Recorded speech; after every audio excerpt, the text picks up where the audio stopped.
Eleanor Whitmore had everything a Southern woman was raised to desire: a home with white columns, Sunday luncheons with lace napkins, and a husband with medals on his chest. Yet none of it ever filled her. Because at night, behind her velvet curtains, she'd lie beside a man colder than the marble busts that lined their hallway. The moment she fell for the Black Maid, it wasn't a scandal. It was a spark. A quiet rebellion. A collision with truth. And her husband? He would rather choke on his pride than swallow the idea that his wife's eyes could drift, let alone drift toward him. If that already stung a little, subscribe now to Black Untold Stories.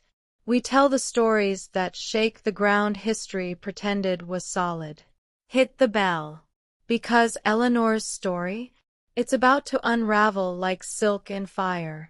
Eleanor Whitmore was a woman whose beauty felt like a costume she was never allowed to take off. Her blonde curls never dared be out of place, and her dresses were stitched with pearls but lined with expectation.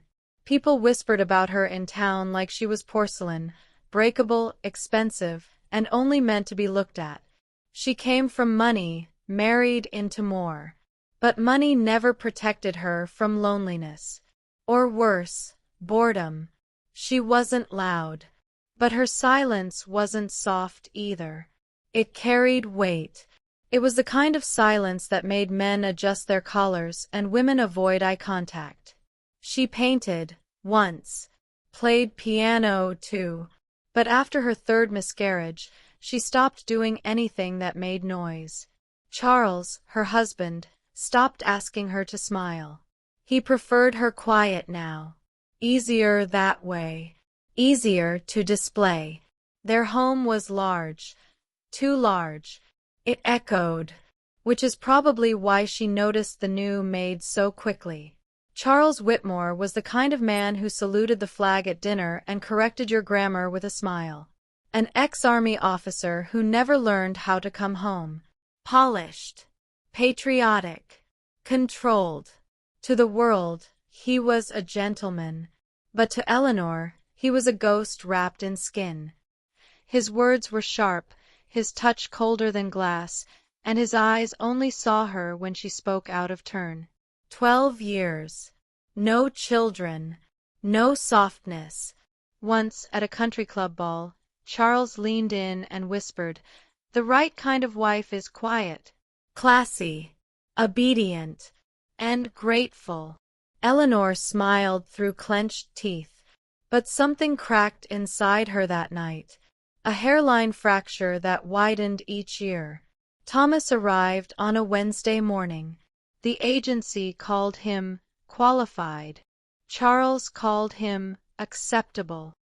He wore hand-me-downs that didn't quite fit, and his posture said, "Don't look too long."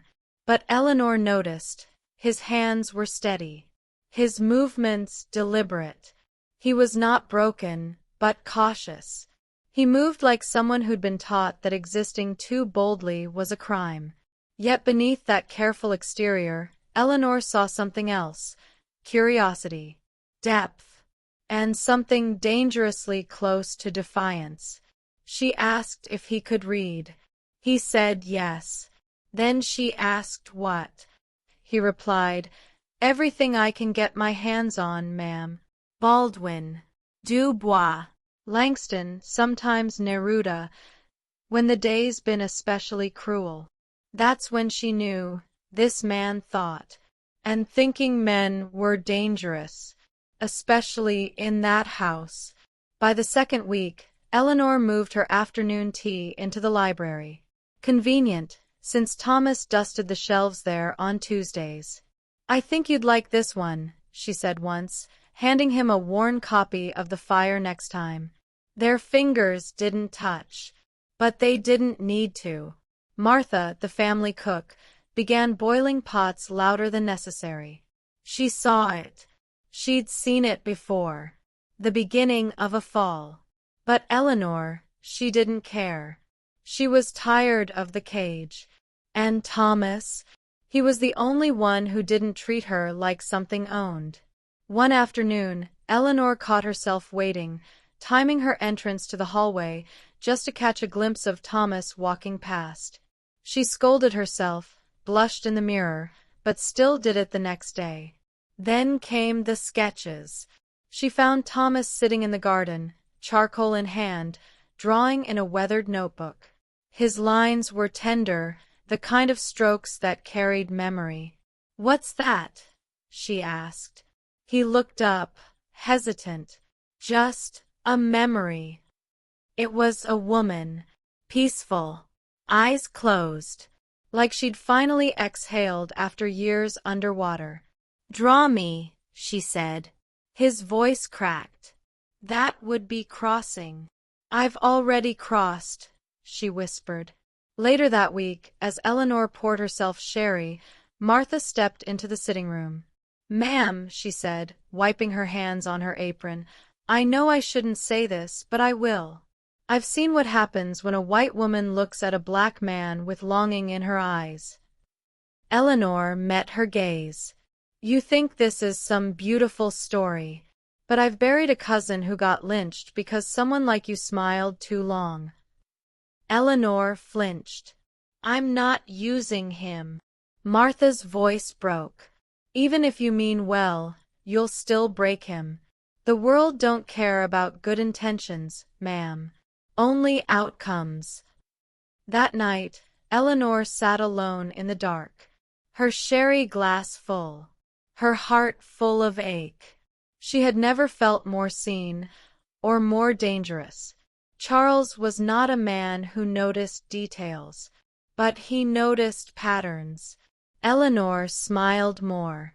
She wore perfume again. She played music on the phonograph she had covered in a cloth for years. And Thomas no longer flinched when spoken to, no longer shrunk. One night, Charles stood outside the library, listening. He didn't hear voices, just breathing. But it was enough. The next morning, Eleanor found her favorite book missing, the one she always left for Thomas. In its place, a folded paper. Her wedding photo, torn in half. Charles's face ripped clean away. She stared at it for a long time, then placed it in her drawer, next to the book of poems Thomas once admired. Don't blink now. Subscribe to Black Untold Stories because Chapter 2 is a storm, a blade, a reckoning. And Eleanor? She's about to learn that love, especially forbidden love, always comes at a cost. The scream came just after sunset. It wasn't a sharp scream, it was guttural, deep, like something primal being torn out of a body. It wasn't a sharp scream, it was guttural, deep, like something primal being torn out of a body. Martha stood in the middle of the kitchen, her hands shaking, her apron soaked crimson. A knife was missing from the drawer. The back door was wide open, and the floor, stained in streaks. Thomas stood at the threshold, silent, frozen, not in guilt, but in shock. Because in that moment, everything changed. And in the South, when blood is spilled and a black man is near, truth becomes the first thing buried. Eleanor arrived seconds later, her shoes clicking too loudly on the tiled floor. The smell of iron hit her like a slap. Her eyes scanned the room, the broken plate, the blood, the locket glinting beneath the sink. Charles was gone, and every bone in her body told her he hadn't left quietly. The sheriff came just before midnight. Thick boots, heavy stare. He didn't knock. He just walked in like he'd been invited by the violence. His questions were sharp, directed. "You the last one near the kitchen?" "I heard the scream," Thomas answered. "You come runnin'? Or was it guilt that pulled you back?" Thomas didn't answer. His hands were clenched at his sides, the kind of restraint that came from years of needing to survive a wrong look. Martha stepped forward, voice firm, eyes wild. "It wasn't him. I saw Mr. Whitmore." He stormed out the back, eyes like a man looking for war. Her words filled the silence like a hymn. It kept Thomas out of jail, but not out of suspicion. The next morning, Eleanor stood in front of the town hall.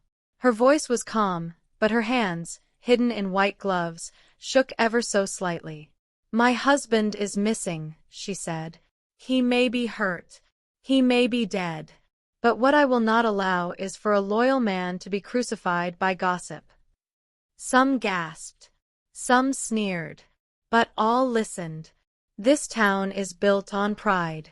But let it not become a town built on lies. Thomas has served our home with honor. Any rumor to the contrary is a stain on my name. It was the first time she had ever spoken publicly without Charles by her side. It was also the first time the town saw her for what she really was, dangerous to the order.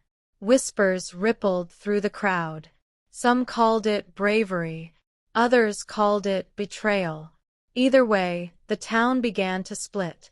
Sunday came like it always did, slow, humid, and expectant. Reverend Harlan stood at the pulpit, his hands gripping the worn edges like he was holding back thunder.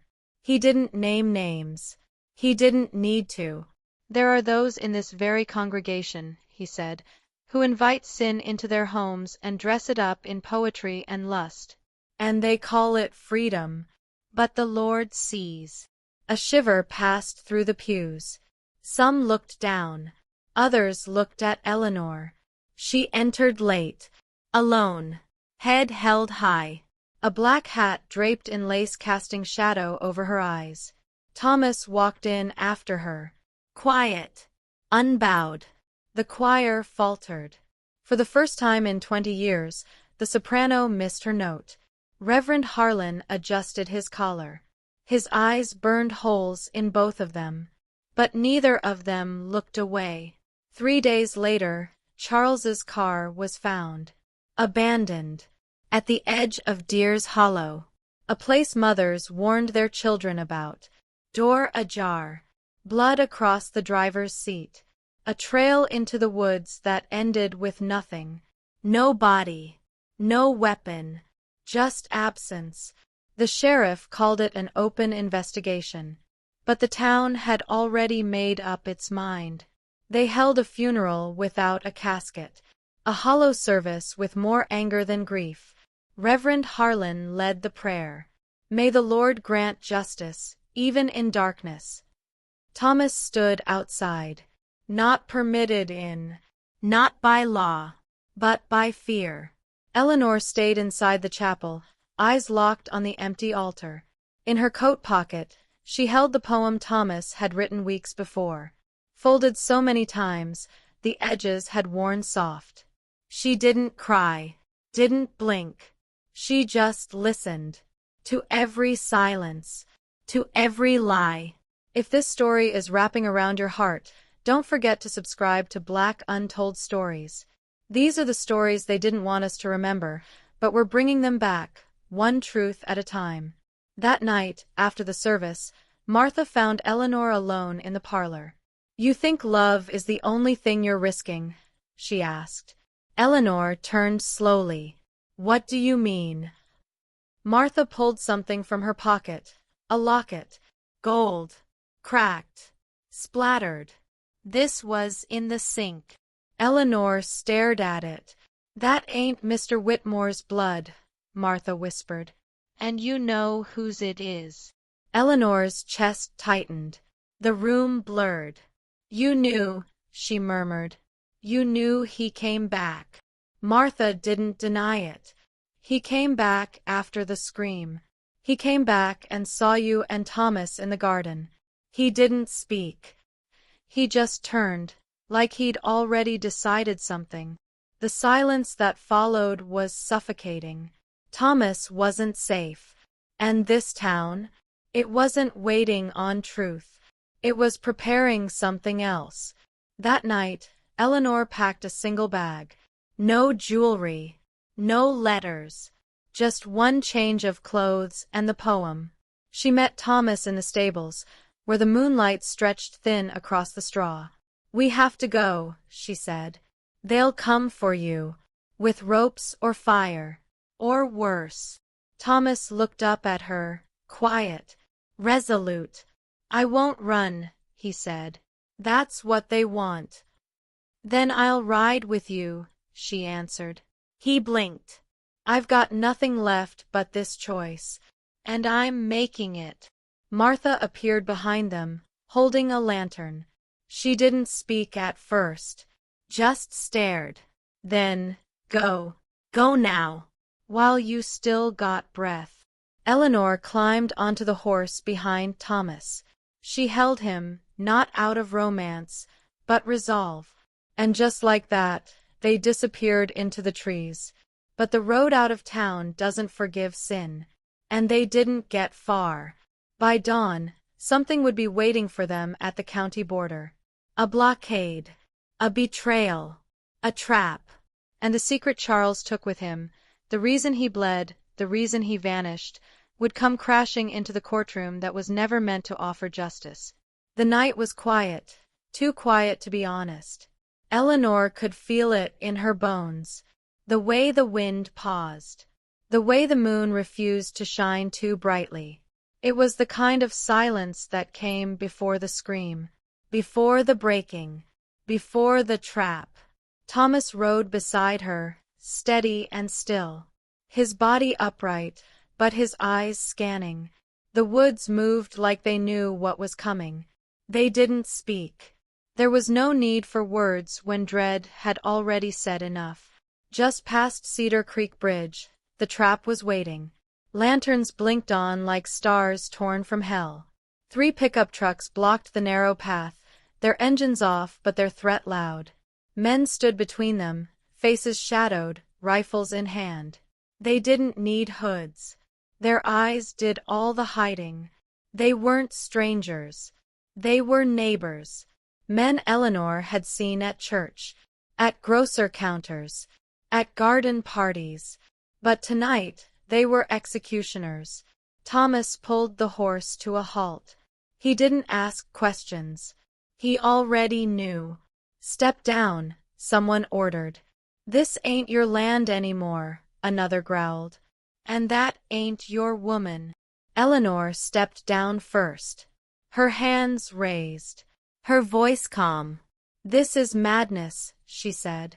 No, ma'am, came Sheriff Wexler's voice from behind the trucks. This is justice. The word tasted rotten even in his mouth. Thomas dismounted next. Slowly, deliberately. He faced them unarmed, his eyes wide but unafraid. You think love makes me afraid, he said. 6 words. And then, the gunshot. Thomas collapsed, but not from a bullet. Eleanor screamed, her voice tearing the stillness apart. The shot had come from behind, from the ridge above, where Martha stood with her late husband's rifle aimed at the stars.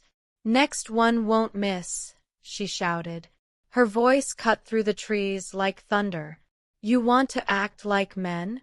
Then face me, or crawl back into the dirt you came from. The mob didn't respond with bravado. They responded with fear. Because nothing confuses hate more than a woman unafraid of consequences. The crowd scattered. Their guns lowered. Their feet moved faster than their mouths. In 2 minutes, the road was empty again, save for the silence, the horse, and the 3 of them. Weeks passed. Not with peace, but with waiting. The kind of waiting that gnaws. The county courthouse filled beyond its limits.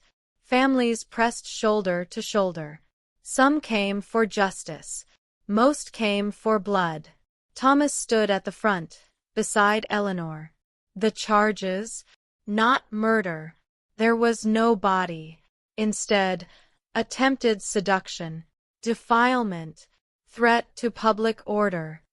Words dressed up in false concern. Words meant to kill slowly. Eleanor had been disowned.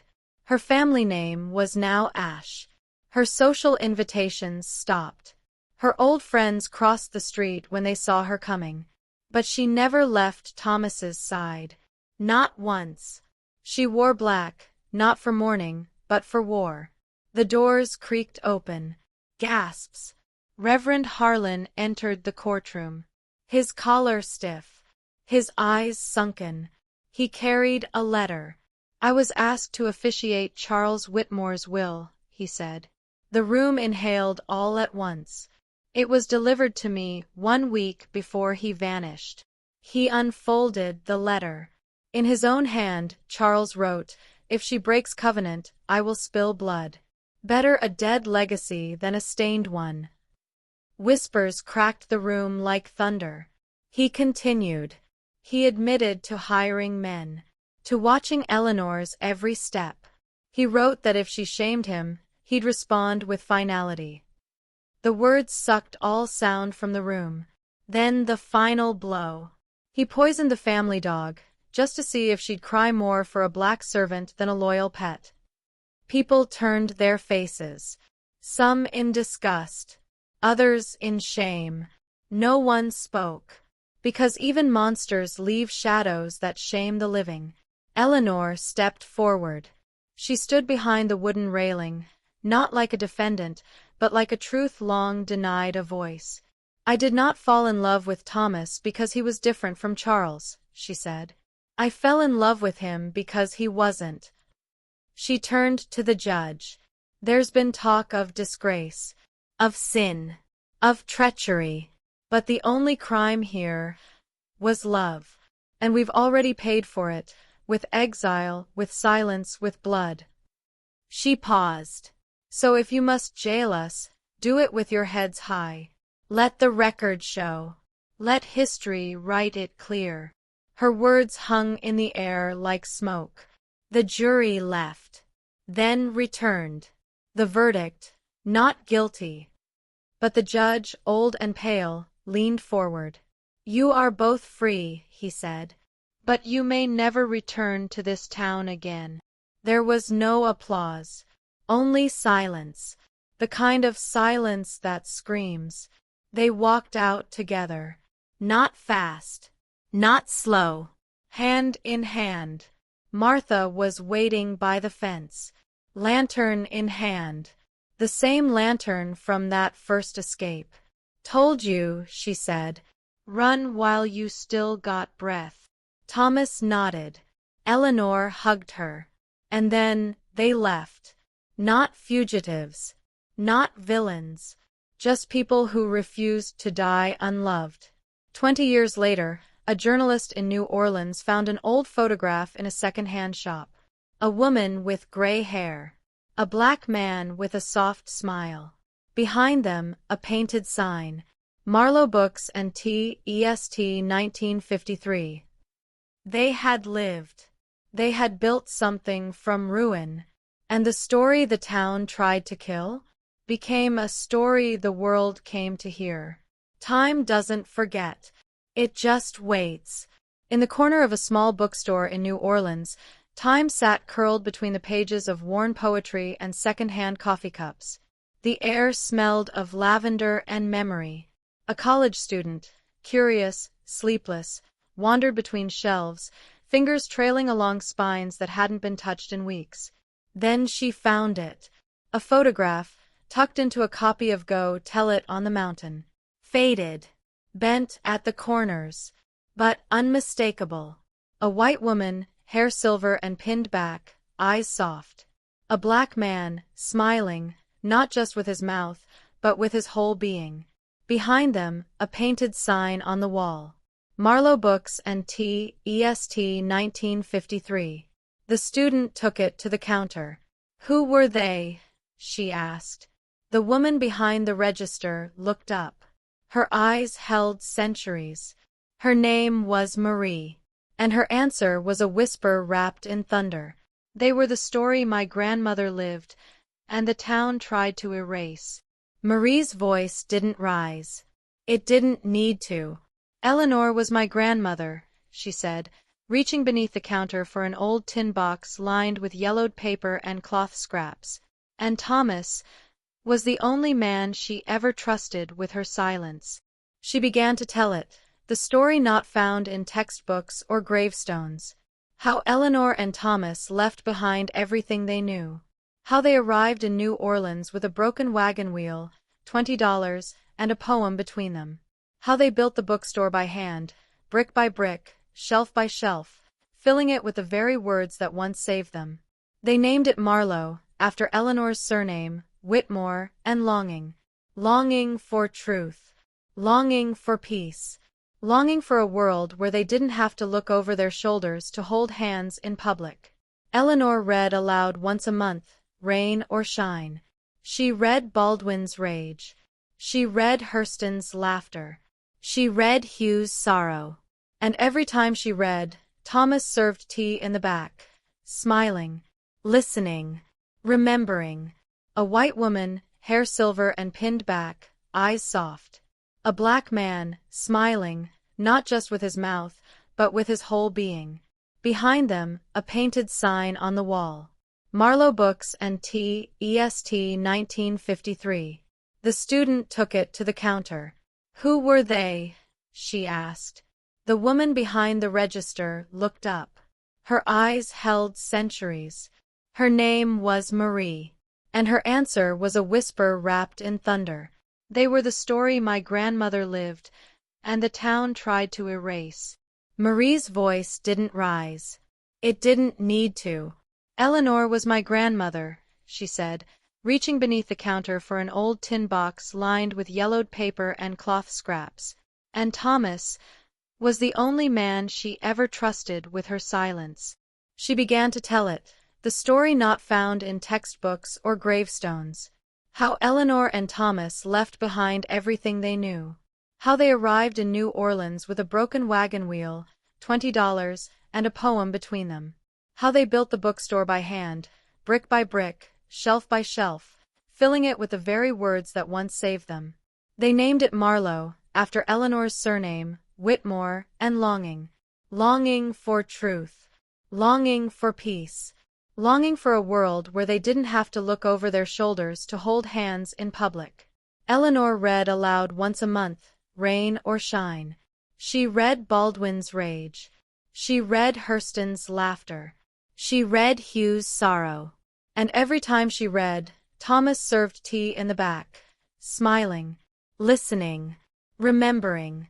I was raised to believe love had rules, that it came in porcelain cups and southern manners. But Thomas showed me that love is quiet power. It is defiant without rage, brave without armor. And when the world asked me to choose between comfort and conscience, I chose him, again, and again, and again. Marie closed the journal. She didn't cry. She just nodded, like she'd read it 1,000 times before. The shop remains open. Marlowe Books and Tea still serves readers, wanderers, and storytellers. The front window holds their photo, Thomas and Eleanor, mid-laugh. There's a bell above the door that rings with a gentle chime each time someone walks in. And on the shelf behind the counter, beneath the register, sits a box labeled, Free Books for the Brave. Children ask who they were. Elders know who they are. And Marie. She's writing it all down. Because the town tried to bury their story. But they forgot. Seeds grow. What story from your family deserves to be told? Drop it in the comments. Like, share, subscribe. This is Black Untold Stories, and we're just getting started. Because in our next feature, we'll unearth another buried truth. One about a jazz musician whose songs were stolen, and the daughter who fought to reclaim his name. And trust me, you'll want to hear every note.